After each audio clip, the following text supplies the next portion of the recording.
وقال المصنف رحمه الله تعالى ونفعنا به وبعلومه في الدارين آمين. Dan pada subuh Jumaat, jumpa lepas daripada bacaan Allahu Akbar kabira walhamdulillah katsira wa subhanallah wa tawasila, kemudian bacaan wajah tu cari balik sampai habis wa ana minal muslimin, kemudian sunat baca a'udzubillahi syaitanir rajim, sunat ucap amin sampai bawah. Cuba surat 27 bari.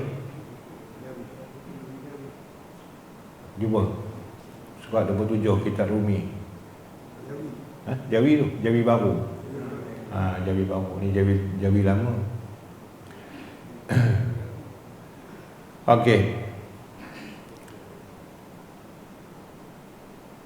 Dan pada subuh Jumaat, pada tu maksudnya cerita sana sambung balik sunat, bila sesuatu yang disebutkan dalam kitab dengan khusus membaca surah tertentu, maka itulah sunat khususiah pada tempat. Kalau tak disebut, mana masih umum. Maka pada subuh Jumaat dia khusus, khusus bacanya, iaitu alif lam mim sajadah. Kawan dia adalah hal ata. Hal ata alal insan, bukan hal ata surah Ghasyiyah. Okey, kalaupun tiap-tiap minggu dibuat takmis, itu tak jadi hal, sebab dia sunnah mutaba'ah dan sunat yang Nabi lakukan. Jadi kalau dia berterusan pun tak ada mahal. Walaupun begitu, ada sebahagian fuqaha, sebahagiannya lah, yang mengatakan eloklah diselangi dia sesekali tanpa dibaca surah sajadah, supaya jangan dianggap dia wajib. Itu memang ada fuqaha yang sebut begitu. Baik, sebahagian yang mengatakan walaupun begitu, dia bukanlah sunat diselang-selang, berterusan pun tak apa, sebab dia tak akan jadi wajib, sebab hukum dah tetap. Yang takut jadi wajib ni benda belum jadi syarak. Yang belum jadi lagi hukum. Hukum ni dah ulama tetapkan dah, dia tak berubah lah hukum dia, tetaplah sunat. Dia tak ada pula pasal tu imam tu tiap-tiap minggu baca jadi wajib, tak mahu. Ulama dah sepakat mengata dia sunat. Cumanya takut bimbangnya yang kata ulama supaya diselangi, takut masyarakat, duduk dalam masyarakat tak mengaji. Kerana dulu ramai masyarakat kita tak belajar agama, dia amal je, dia ikut je. Tok imam, Tok Bilal pun dia tak mengajar, tok imam dia buat je. Anak murid ni, anak-anak buah ni, makmum ni ikut. Jadi gitu, bila satu hari tok imamnya tak datang, tak ada siapa nak baca alif lam sajadah, semua orang tak mau naik. Pakat takut naik. Itu puncanya yang ulama kata kena selangi. Tapi dia tak akan berubah jadi wajib, dia tetap juga sunat. Jadi ala kulli hal, kalau nak baca setiap minggu boleh, tajihan. Kalau tidak selang pun boleh, tapi dia tetap juga kurang lah. Sebab dia afdal dia surah tu pada subuh Jumaat. Baik, cuma tuan-tuan kena faham, dalam sunat sajadah ni, khususan pada hari Jumaat subuh, ini yang disebut dalam kitab Baghyatul Tulab. Saya petik lah pendapat-pendapat ulama yang lain. Kitab Baghyatul Tulab, kitab Syekh Daud juga, dia lebih hurai luas lah dalam kitab Baghyatul Tulab. Dia kata sesiapa yang sembahyang, dia kata sunat membaca surah alif lam sajadah pada pagi Jumaat, subuh Jumaat, sekalipun dia niat nak sujud. Itu special case. Apa maksud kata Syekh Daud itu? Adalah kaedah dia. Dalam kaedah kita fiqh, fiqh bukan saja tengok orang buat. Tuan-tuan kena faham betul-betul. Fiqh ni dia ada syarat masyrut, dia ada ilah.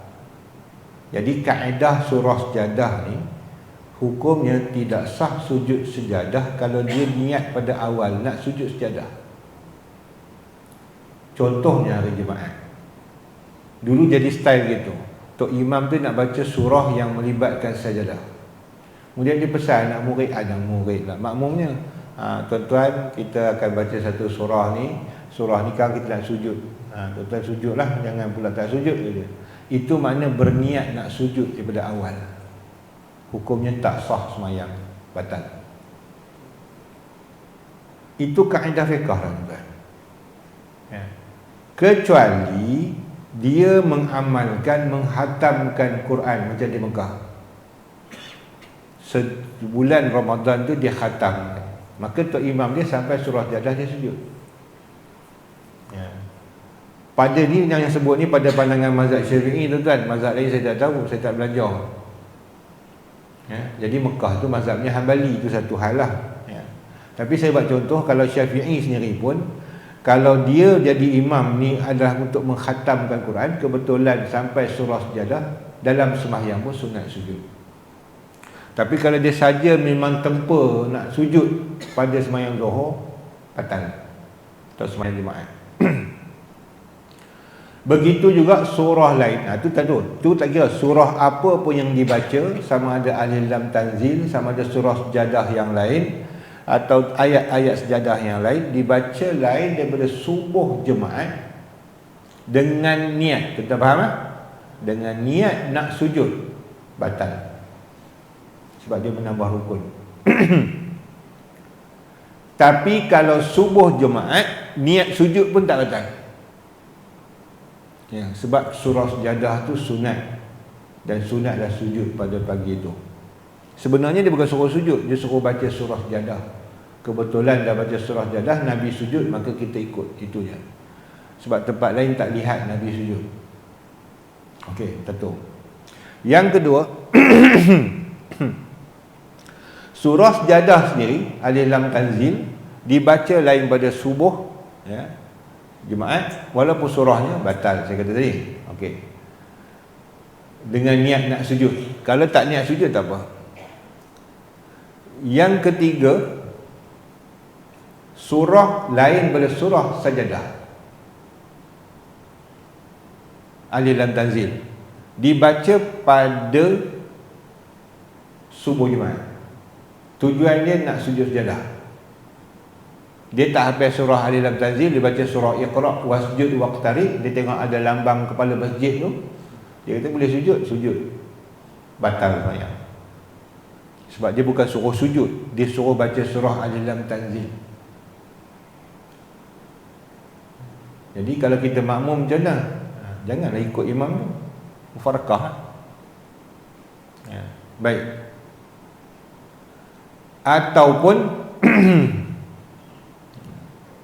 tadi apa dia baca, ada tu baca lain pada surah sujud sejadah, ya, sekalipun dia niat bukan niat nak sujud lah, ya, tak boleh, sebab dia bukan hari Jumaat subuh, ya.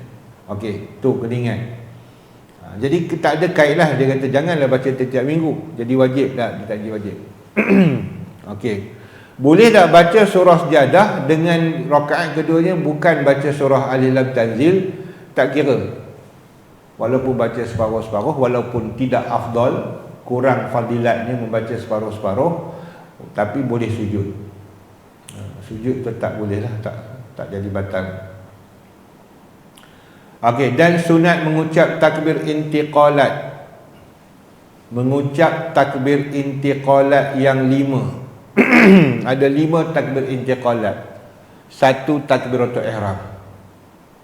Okey. Takbir pertama kita dah faham, itu takbiratul ihram, itu takbir rukun.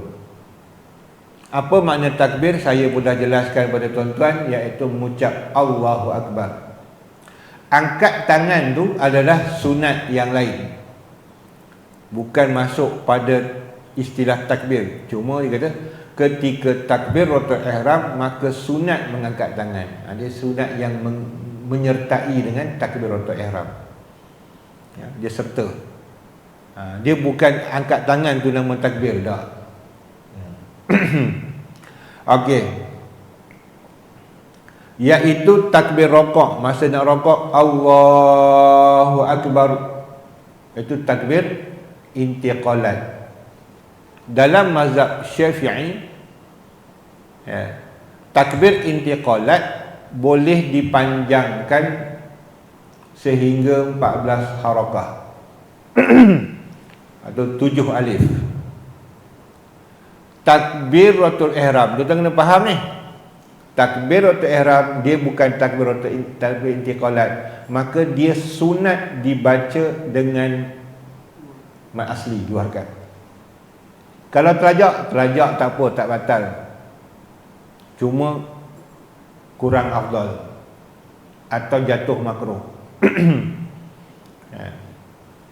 Kalau berhajat tak jadi masalah, jangan Allahu Akbar takbiratul ihram makruh. Kerana apa? Kerana langgar sunat. Sunatnya disebut dalam bajuri wa yusannu, disunatkan bahawa tidak dipanjangkan pada kalimah jalalah lebih daripada mat asli. Okey. Kenapa tak boleh? Kerana dia tak perlu berlebihan kat situ. Saya nak masuk niat ustaz, kita dah belajar dah bab niat itu. Macam mana niat boleh masuk dalam takbir yang cukup tadi, Allahu Akbar. Tak maulah ulang lah. Okey, lagi berulang-ulang pula ilmunya. Lain benda tu, kerana apa di dalam rokok bangun nak ke sujud atau bangun sujud, sunat ketika tu sunat pula dibenarkan membaca lebih pada 2 rakaat. Kerana itu keperluan. Kerana pada mazhab Syafi'i, takbir intiqalat dia masa bergerak badan kita, berpindah rukun. Maka sebab tu dia panggil takbir intiqalat. Ni rokok. Ni berdiri betul. Masa kita rokok tu, Allahu Akbar, sampai kita rokok baru bar.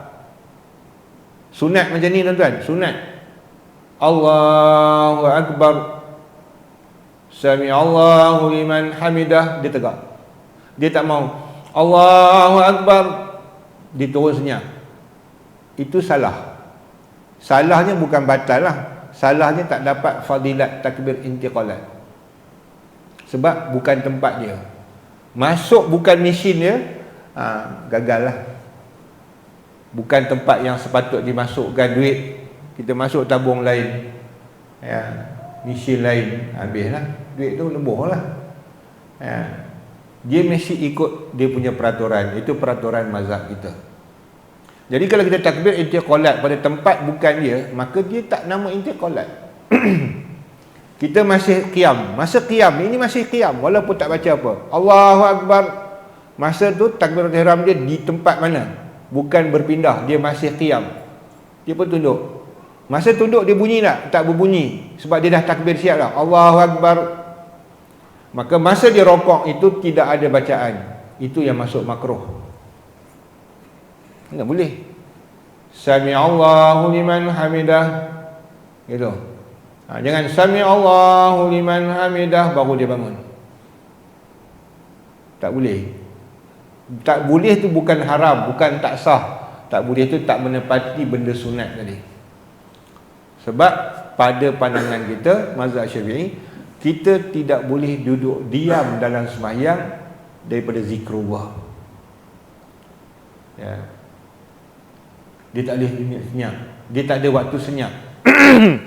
Waktu senyap kita satu je tuan-tuan, ketika imam membaca Fatihah. Sunat makmum diam, tu je. Waktu lain tak ada.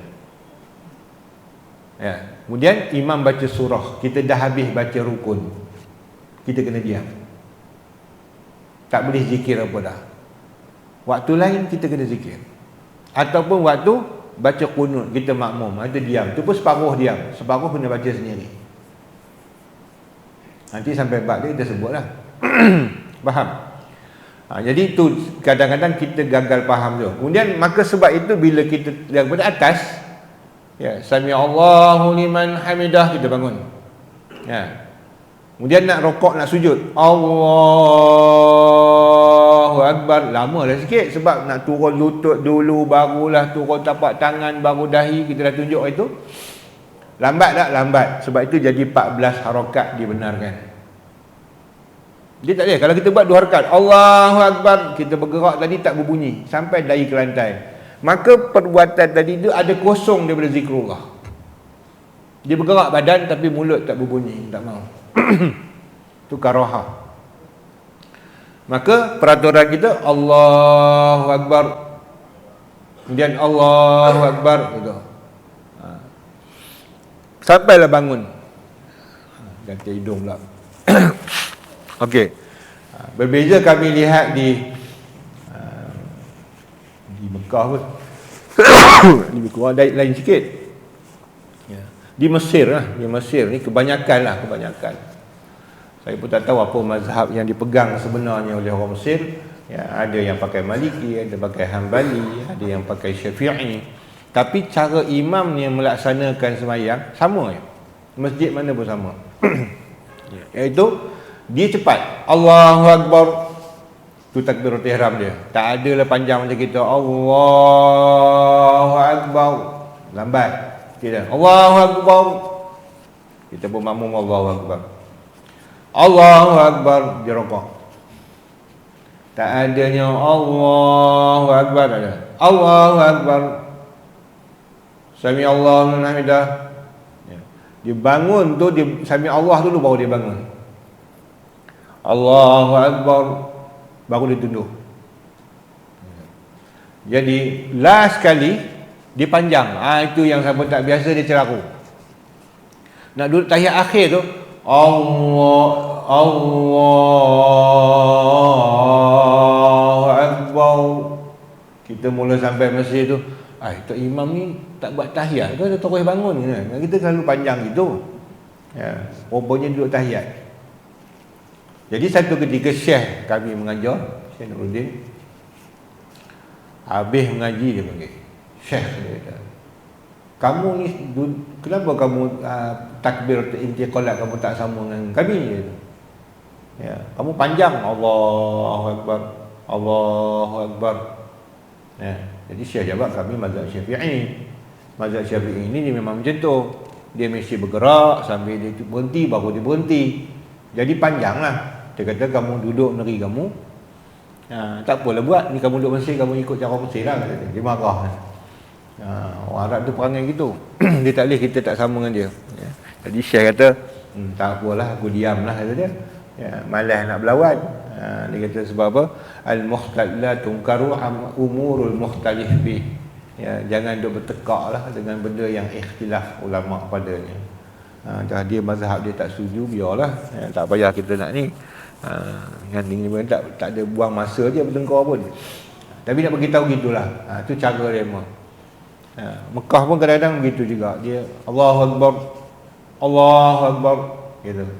Jadi kita kadang-kadang tengok dia bergerak lagi tapi dia duk bunyi lah. Sebab dia punya style gitu. Ini mazhab kita. Mazhab Syafi'i dia tak nak ada kosong. Okey. Dan takbir turun. Okey. Kepada sujud sama juga, Allahu Akbar. Dan takbir bangkit daripadanya, daripada sujud yang pertama nak pergi antara dua sujud, Allahu Akbar. Itu tak panjang sangat lah, tak bergerak banyak. Dan takbir sujud yang kedua, Allahu Akbar, sujud pula. Okey. Dan takbir bangkit daripada sujud kepada qiyam, Allahu Akbar, tegak balik. Tu panjang sikit lah, ikutlah orang. Kalau orang muda laju sikit, kalau orang tua lambat sikit, dengan betul lututnya punya, dia panjang lah takbir dia. Habis bab tu, itu takbir. Belum masuk sami Allahu liman hamidah. Tak masuk lagi. Sebab apa? Sebab bacaan dia lain, dia tak masuk kategori yang sama lah. Sebab kita bahas adalah takbiratul intiqalat. Dan sunat mengangkatkan kedua tangannya. Tangan siapa? Orang semayang lah. Seperti takbiratul ihram. Okey. Tuan-tuan bayangkan, kenapa dia letak seperti takbiratul ihram? Seolah-olah dia tahulah perangai kita. Masa takbiratul ihram, Allahu Akbar, elok dia letak ni kaedah dia macam tu. Ya. Allahu Akbar. Itu kursus orang perempuan buat kursus solat. Tunjuklah, boleh tunjuklah, suruh dia membuat pula. Ya, satu hal lah, makan masa lah. Ya. Allahu Akbar. Okeylah. Itu kalau dia takbiratul ihram. Sekali dia nak rokok, Allahu Akbar. Dah rendah. Ini masuk saya ni masuk kitab ni. Bila takbir Allahu Akbar, Sami Allah dah. Pasal apa Allahu Akbar nak rokok rendah? Kenapa Sami Allah angkat gitu je? Tu tak menepati kitab. Ya. Kitab kata tak, sama je angkat dia tu, cara pun sama, letak pun sama, ya, tinggi rendah dia pun sama, macam takbiratul ihram angkatnya. Jadi Sami Allahu liman hamidah, angkat gitu. Allahu Akbar. Baik. Tak kala hendak rokok, bila tu? Bila sunat angkat tangan, tak kala hendak rokok. Itu adalah hadis Muslim. Dan tak kala bangkit daripada rokok, Sami Allahu liman hamidah, walaupun tak baca intiqalat. Pasal isu dia bukan intiqalat dah, isu dia angkat tangan. Jadi angkat tangan ni tak semesti bangun, tak mesti angkat takbiratul ihram ataupun takbir intiqalat. Yang bukan takbir intiqalat pun ada sunat angkat tangan. Tu kalau tanya dalam tauliah Kaisar, boleh jadi pening ustaz nak jawab lah. Ya, dulu memang susah lah tuan-tuan berpeluh ambil tauliah ni. Ya. Oh jangan tuan. Dia bertanya tu berpeluh. Dia tanya gitu. Bila kita sunat angkat tangan, dia kata takbiratul ihram. Takbir intiqalat kena tak? Kena. Ada tak tempat lain daripada takbir intiqalat dan takbir ihram yang kena angkat tangan macam tu? Hidup PC cari mana? Memang tak jumpa lah. Nak pula terketar lah depan. Tanya 3 orang. Ya, 3 orang soal. Ya, lepas seorang-seorang tanya, kena hak garang tu. Mika ngaji apa ni nak ngaji orang tak reti jawab dia tu. Sudah. Ya. Okey. Itulah kata-kata jawab dia apa? Ya, ketika bangun daripada rokok. Walaupun tak sebut intiqalat. Sebab dia kira perbuatan tu, perbuatan rokok angkat tangan, bangun berokok angkat tangan, perbuatan nak sujud tak ada angkat tangan. Walaupun ada takbir. Daripada Sami Allahu liman hamidah, Allahu Akbar, ada angkat tangan? Tak ada. Dia bukan berkait, dia tak berkait dengan angkat tangan kat situ. Angkat tangan ni berkait dengan perbuatan. Ada perbuatan disunat, ada tidak. Okey. Maka mazhab kita ni jelas dengan hadis. Ya, bangkit daripada rukuk kepada i'tidal. Okey. Permulaan angkat keduanya bersama-sama angkat kepala. Macam mana? Faham tu? Okey. Rokok. Mana nak angkatnya? Tuan-tuan angkat mana satu? Ni kena detail dalam kitab. Kita rokok kan? Angkat macam mana? Sami Allahu liman hamidah. Dia sekali. Dia dah angkat dah daripada lutut tu. Kalau larat lah tuan-tuan, tak larat jangan digagah gitu. Dah umur-umur ni. Dia rokok kan? Angkat dia kita dah. Sami Allahu liman hamidah. Jadi bila tegak tu dia dah ada atas dah. Dia bukan macam ni. Sami Allahu liman hamidah, ni ramai buat. Dia tak angkat lagi tangan dia. Dia tegak dulu kan. Sami Allahu liman hamidah, Rabbana lakal hamdu. Jadi bila dia turun tangan tu Rabbana lakal hamdu, dia tak tepat. Sebab tu dia kata daripada mula angkat Sami Allahu liman hamidah, ya, Rabbana lakal hamdu, baru betul. Sunat je tuan-tuan, bukanlah rukun. Ada keperhatian dalam solat. Dia kata sallu kama raaitumuni usolli. Sebab tu di awal kitab Musolli ni, dia terang macam mana kita kata kewajipan kita melaksanakan sembahyang secara zahir dan batin. itulah. Ya. Jadi dia adalah menepati yang dikatakan sallu kama raaitumuni usolli pada mazhab Syafi'i. Jadi sebagai nak faham macam mana kaifiat sembahyang, memadai kitab musolli. Yang nak pergi terjah kitab-kitab yang besar-besar, nak pergi Bukhari Muslim, itu bukan itu kajian, itu research. Itu mengkaji dalil. Kita ni tak payahlah tuan-tuan kaji dalil. Percaya dekat Syed Patani dah cukup dah. Tuhan tak tanyalah kita ni. Kamu ikut siapa? Saya ikut Syed Patani. Aku tak kerti dia baca hadis baru aku bohong ni sekarang. Ya. Janganlah. Kadang orang sekarang ni belagak lebih. Ya. Saya tak nak lah ikut kitab-kitab lama ni, tak betul. Hadis ni tak sahih. Ya. Aku tanya kakak, kamu baca satu hadis surah Iraq, kamu tak kerti kakak, kamu berdosa je. Ya. Tanya nahwu ni pasal apa pakai atas, ni pasal bawah, tak tahu. Tak tahu kamu ikut Syekh Daud. Berdosa je kamu duk lawan ulama. Ya. Tu masalah kita sekarang ni. Masalahnya boleh kamu nak ikut hadis, tapi kamu sama taraf ke ulama kamu nak ikut hadis je. Kamu salah baca kah? Ada orang terjemah, kamu ikut terjemah orang, kamu taklid. Lebih baik kamu taklid dengan Syekh Daud daripada kamu taklid penterjemah kitab. Penterjemah kitab dia akan terjemah salah ke mana pun. Ya, tak semua sama kitab penterjemahan. Saya dah baca kitab terjemah, saya tahulah. Kadang-kadang saya kena betul terjemah dia ni tak sesuai dengan bahasa sekarang. Ya. Silap terjemah ni sekarang kamu dah salah hukum. Ya. Terjemah orang, kalau kita baca terjemah orang, mana kita taklid buta. Kalau kita ikut Imam Syekh Daud, kita taklid, tapi taklid berilmu. Sebab kita tahu dia ambil mana.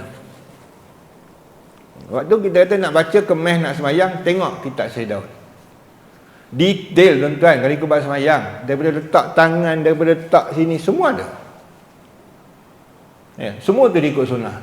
Tak ada ni dia reka sendiri tak ada. Walaupun dia tak semat hadis kat sini, tak payah. Ya, sebagai kita orang awam ni ikut dia, selesai dah masalah. Ya, betul apa? Orang yang tidak ada ilmu macam kita, al-awam, ya, mazhab dia siapa? Mufti dia. Kalau mufti dia kata haram-haram lah, mufti dia kata halal. Jadi mufti kita pertama dalam semayang siapa? Syekh Daud. Kalau tanya siapa guru kamu, saya tak kata guru saya kata Syekh Daud sebab saya ngaji musolli. Saya tak sebut nama ustaz saya mengajar kitab ni. Allah yarham Ustaz Ahmad Marak pondok khatam ngaji kitab dia. Saya tak kata pula dia yang ajar semayang ni, saya kata Syekh Daud lah. Tapi dia tolong menterjemahkan apa yang Syekh Daud baca. Dia tunjuk macam saya tadi tunjuk kat tuan-tuan, tapi bukan tuan-tuan ikut saya, tuan-tuan ikut Syekh Daud. Tu beza mengaji berkitab tuan-tuan. Kalau tuan-tuan mengaji kitab macam ni, tuan-tuan bukan ikut saya, tuan-tuan ikut Syekh Daud. Saya cuma menggambarkan apa yang Syekh Daud nak bagi tahu. Lebih kuat tuan-tuan sandar kat Syekh Daud daripada sandar kat saya. Sandar kat saya apa tak ada apa, tek gigi je. Nampak? Seperti takbiratul ihram, tak kala hendak rokok dan tak kala bangkit daripada rokok kepada dia, okey, permulaan angkat kedua bersama angkat kepalanya. Dan demikian lagi sunat mengangkatkan dua tangan tak kala bangkit daripada tasyahud awal kepada qiyam. Ni tak timbul masalah. Dulu orang tak ada apa lah. Tapi orang sekarang dah ada internet apa semua, bahas lah. Kami bahas benda ni di Mesir lah. Sebab Mesir dia dah masuk U ni, dia tak bahas dah kecil-kecil lah.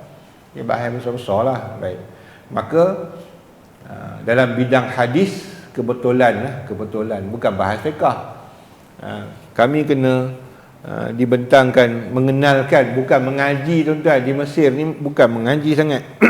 Diperkenalkan kitab-kitab ulama. Maka dia ajarlah tu 3 baris supaya kita faham ibarat tu. Bukan macam orang pondok mengaji satu persatu, lebih kulit ke kulit. Ya. Mengaji talaqi lain. Kalau tuan-tuan nak tahu beza dia mengaji di Azhar ni, ya, dia nizami dan talaqi. Jadi sistem talaqi ni, sistem duduk macam tuan-tuan berdepan untuk guru baca kitab dari satu sampai habis kulit ke kulit. dah tak ada zaman saya masuk. Ya. Katanya zaman tu dah lama dah, kata Syekh Ali Jumaah, daripada zaman Syekh Muhammad Abduh lagi. Dah hilang dah sistem tu, sistem talaqi. Sampai kepada zaman Syekh Ali Jumaah, dia buat perubahan. Ya, sebelum Ali Jumaah lagi, siapa yang Syekh Azhar maksud saya pun lupa dah. Ya, Syekh Tontowi lagi, rasa zaman Syekh Tontowi lagi. Dia dah buat perubahan, ada bacaan kitab di tiang-tiang Masjid Al-Azhar. Zaman tu saya nak balik lah. Jadi Syekh Nazrul, kalau tuan-tuan tahu Syekh Nazrul, dia bawah pada saya banyak, dan dia yang berkesempatan mengaji di tiang-tiang Masjid Azhar. Sebab kami dulu nak masuk tak boleh. Ya, pasal dia baru buat training untuk kembali balik kepada kitab kuning zaman saya nak balik, 2-3 tahun saya nak balik. Jadi bila cuti kami tanyalah, kami nak join lah. Dia kata memang tak boleh, dia kata. Memang dia bagi orang Arab je tumpuan dulu. Orang Melayu dia tak bagi lagi. Dah berjaya dah program tu, baru dia bagi orang Melayu masuk. Jadi jenior-jenior kami macam Syekh Nazrul apa semua ni sempatlah mengaji bertiang ni. Baru dia mau tahu apa beza mengaji di Azhar dengan mengaji di tiang-tiang tu. Ada satu saya jumpa semalam,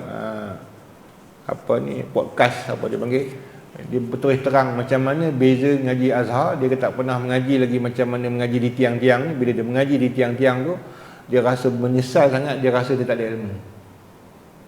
Ya, menangis dia sebab dia rasa dia dah faham, rupanya dia tak faham selama ni mengaji Azhar. Jadi dia mengaji kat tiang-tiang Azhar tu, baru dia tahu, dia pun mulalah bertalaqi. Beza tuan-tuan, mengaji talaqi ni lain. Ya. Dia mengaji satu-satu. Jadi Azhar ni kita cuma diperkenalkan. Jadi antara dia kami diperkenalkan kitab-kitab hadis. Ya. Zaman saya kebetulan pensyarah saya perkenalkan kitab Imam Muslim. Ya. Jadi bukan kitab Imam Muslim, dia bagi syarah Muslim bin Nawawi. Dia malas nak syarah dah, dia ambil kitab syarah Muslim, ya, bagi Imam Nawawi, dia suruh kami baca. Dia baca dah 2-3 hadis, dia terang-terang, yang lain baca sendiri. Lepas tu jawab periksa, habis. Siapa lulus, tak lulus, ulang balik tahun depan. Bukan belajar macam ni. Dia syarah lagi dulu, syarah apa benda tu kadang-kadang tak faham pun. Lepas tu dia boleh suruh kita study sendirilah. Itulah Azhar. Balik study lah, tak faham tanya kawan apa mutalaah apa semua muzakarah. Siapa yang rajin, yang tak rajin tengin zua sampai sudah tak tahu, tak faham benda. Jadi di dalam itulah saya nak share sini, dalam kitab Muslim yang disyarah oleh Imam Nawawi, kata Imam Nawawi, dibawa oleh Imam Muslim 3 jenis hadis, 3 hadis yang menunjukkan Nabi bertakbiratul ihram.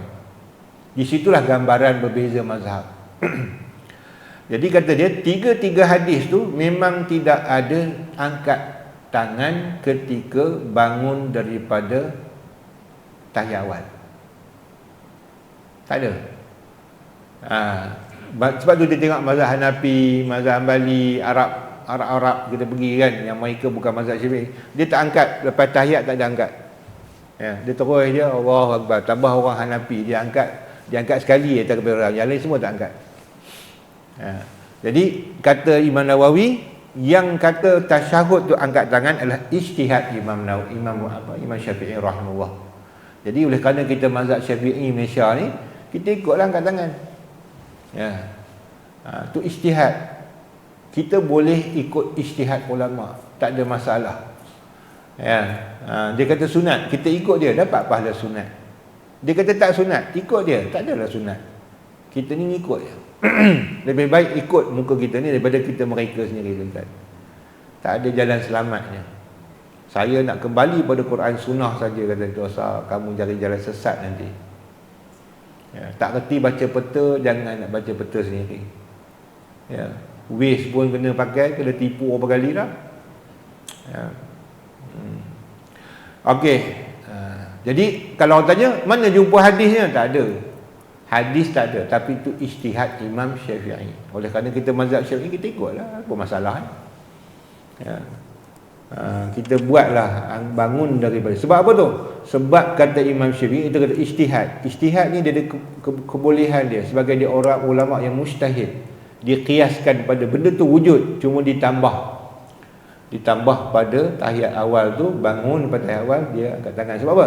Sebab nak bezakan tahiyat awal, tahiyat akhir.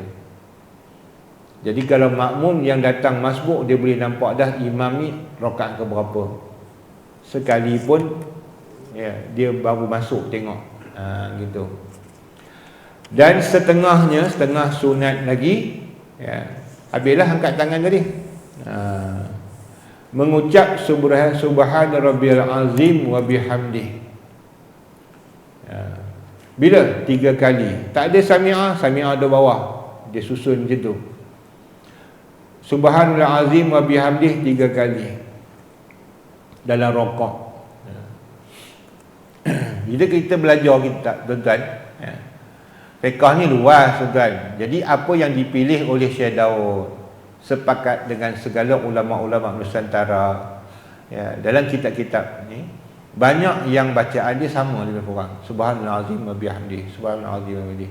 Sebab tu tuan-tuan, jadi kebiasaan kita membaca subhanal azim wa bihamdih.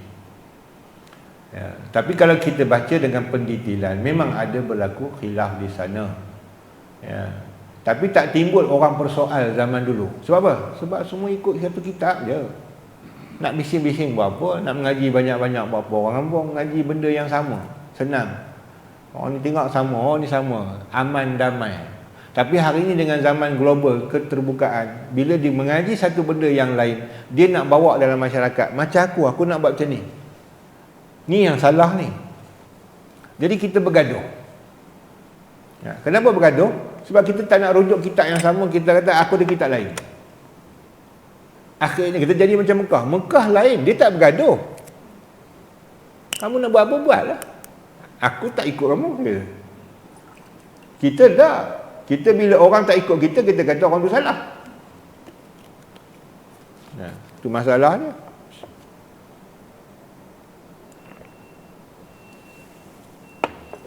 Baik. Ikut dia Syekh Daud mengaji. Kalau ngaji pondok seronok ni lah. Apa? Mengaji satu kitab dan beramal dengan kitab yang sama.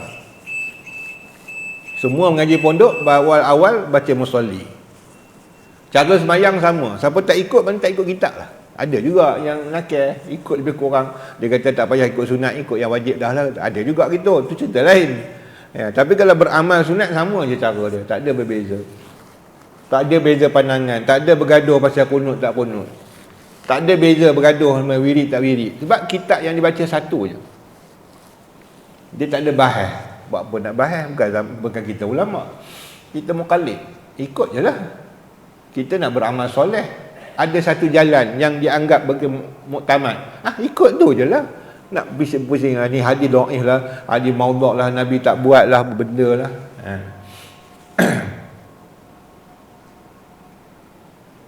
Okey.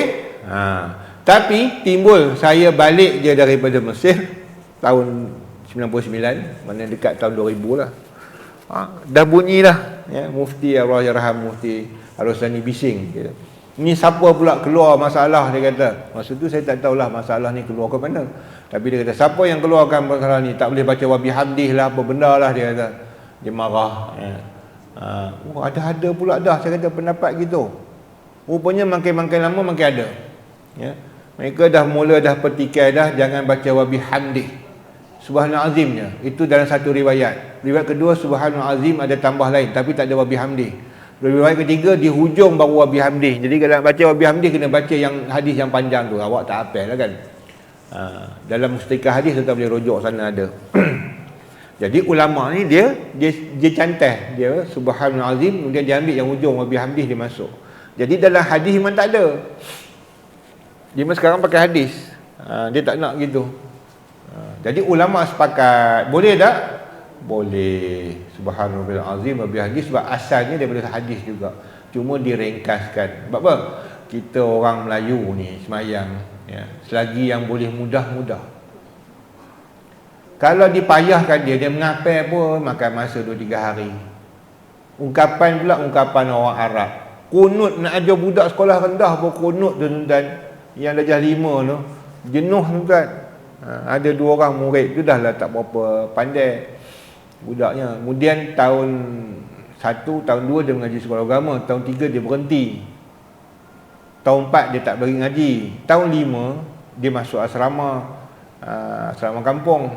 Jadi di situ ada kafar. Dia benar lah masuk kafar. Saya test lah, bacalah tahiyat teruk lah, memang tak boleh happy lah. Kunut pun lagi tu dia. Saya bagilah kat berapa bulan lah ni. Pulang balik rumah dia memang tak baca dah. Depan kita je baca, mana dan nak ngapelnya. Baca dah rumah dah. Baca. Esok lupa balik, baca balik. Itulah. Jadi sebab itu ulama pilih yang mudah untuk orang Melayu ni, supaya dia merangkumi semua. Mana subhanallah wa bihamdi. Senang je hafal. Kalau baca hak panjang tu jenuh ngapelnya orang Melayu. Takkan nak baca Melayu ke? Okey. Jadi masa Allahu Akbar dah bunyi bar tu, berhenti anggota kita subhanallah azim wa bihamdi masa rukuk. Dan subhanallah bi'ala wa bihamdi juga dalam sujud. 3 kali. Bahas kitab musalli terus dia kata 3 kali. Kita baca kitab Fardhu Ain mana pun 3 kali. Tapi kalau baca kitab besar dia bahas lagi lah tuan-tuan. Kalau tak baca langsung boleh tak? Makruh. Kalau baca sekali dapat asal sunat, sekurang-kurang sekali. Yang sempurna 3 kali. Yang lebih sempurna tambah 5 kali. Lebih lagi sempurna 7 kali. Lebih kali sempurna 9 kali. Lebih lagi sempurna 11 kali. Lebih lagi tak ada lah. Tak boleh lebih dari 11. Tu dalanan lah kitab fiqh besar-besar. Kitab ni siapa tak sebut? Jadi nak ajar semayang tuan, buat 3 kali lah, masyhur. Tapi ulama bahaskan bagi imam jangan lebih pada 3 kali. Semayang seorang tak apalah, buat 11 kali. Sebab imam tidak boleh memberatkan makmum. Apatah lagi kita orang pekan. Orang kampung tak apa. Kampung ni banyak masa terluang. Saya duduk kawan, pergi ziarah kawan, kampung kawan Arab. Dia bang Zohor tu, kami tunggu lama orang kampung tak mari lagi. Setengah jam tuan-tuan baru kumpul. Kita kan tok bila tengok 2-3 orang tak ada, terus lah. Dia kalau masjid yang letakkan minit ni mula-mula Mesir. Dia ada jadual iqamah, jadual iqamah dia panggil, jadual untuk qamat. Di Mesir lama dah buat. Jadi dia bagi waktu biasa macam ni 10 minit selepas azan. Selepas azan, bukan selepas masuk waktu. Lepas habis azan dia bagi tempoh 10 minit. Kita lepas masuk waktu 10 minit. Tak, dia lepas azan.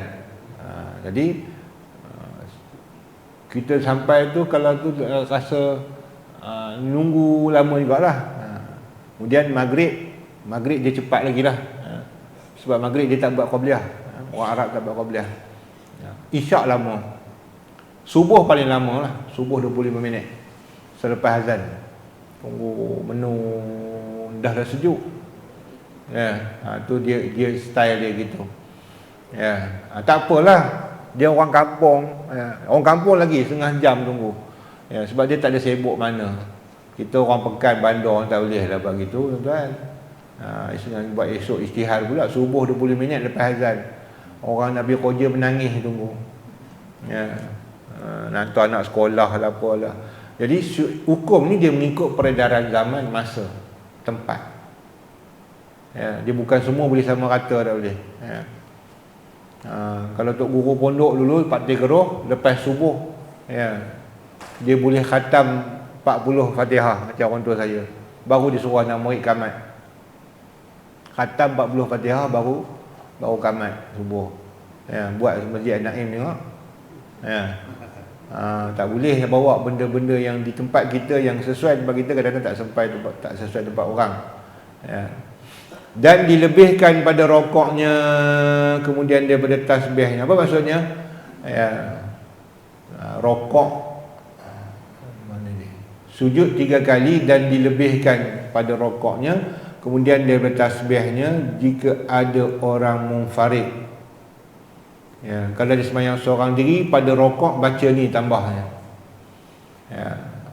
Raka'tu bika wa raka'tu wa bika amantu wa laka aslamtu khasha'a laka sam'i wa basari wa mukhi wa izami wa mastaqallat bihi qadami. Tambah pada rokok.